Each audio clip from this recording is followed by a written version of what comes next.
warahmatullahi wabarakatuh.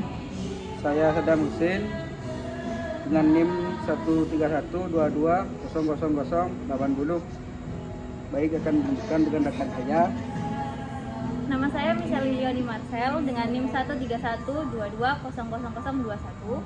Perkenalkan, nama saya Ahmad Klub dengan NIM 13119000345. Ya, saya di sini kelompok ini akan memberikan tanggapan tentang Yus Jogen yang akan dibacakan oleh rekan saya. Ya. Ius Cogens adalah asas dasar hukum internasional yang diakui oleh komunitas internasional dengan sebagai norma yang tidak boleh dilanggar dalam keadaan apapun. Tidak ada konsensus resmi mengenai norma mana yang merupakan ius cogens dan bagaimana suatu norma mencapai status tersebut. Walaupun begitu, beberapa norma yang biasanya dianggap sebagai ius cogens adalah pelarangan genosida, pembajakan laut, perbudakan, dan penyiksaan. Asas ius cogens secara resmi disebutkan dalam pasal 53 Konvensi Wina tentang Hukum Perjanjian yang menyatakan bahwa perjanjian menjadi batal jika bertentangan dengan ius cogens. Saya akan juga menjelaskan terkait tanggapan yang dikasih tugas oleh Bapak dosen terkait ius cogens dan juga terkait kasus di negara Kamerun.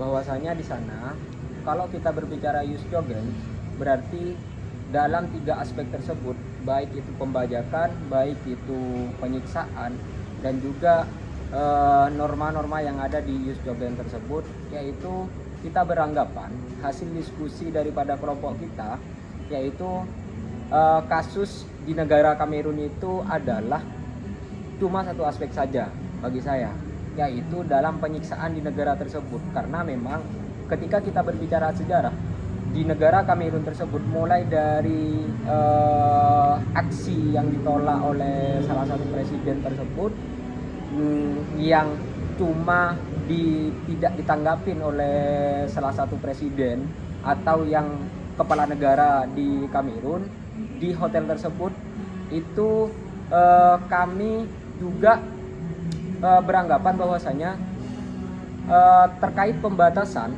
pendaftaran calon presiden seperti kasus yang ada di negara kita dan negara Indonesia yang hasil keputusan MK kemarin, bahwasanya di sana tidak ada pembatasan terkait umur calon presiden, dan juga cuma dibatasin terkait batas minimum terkait umur calon presiden tersebut. Maka dari itu kami beranggapan dan kami berpendapat hasil diskusi kami bahwasanya maka harus ada aturan untuk mengenai batasan umur. Kenapa? Karena kita mengaca terkait kasus yang terjadi di Kamerun itu takut terjadi lagi di negara kita. Maka dari itu kami beranggapan dan kami berpendapat harus ada terkait batasan maksimum presiden tersebut, karena banyak alasan tertentu dari kelompok kami bahwasanya harus ada batasan-batasan maksimum terkait umur presiden. Dan saya juga akan menjelaskan terkait ketakutan daripada ketika salah satu calon presiden tidak ada batasan maksimum, karena memang kalau kita berbicara tentang umur usia, ketika kita meranjak ketika meranjak umur 70 ke atas atau 80 ke atas, itu akan juga secara psikis kemanusiaan atau enggak secara pemikiran dan juga daya ingat itu akan berkurang.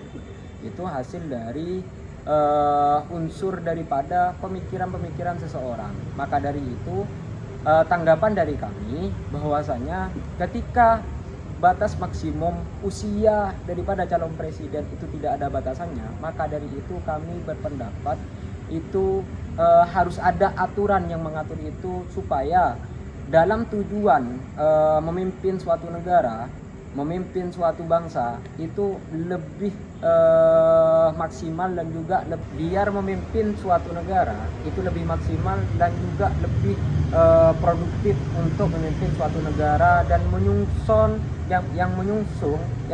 suatu visi dan misi dalam memimpin negara itu lebih produktif dan juga lebih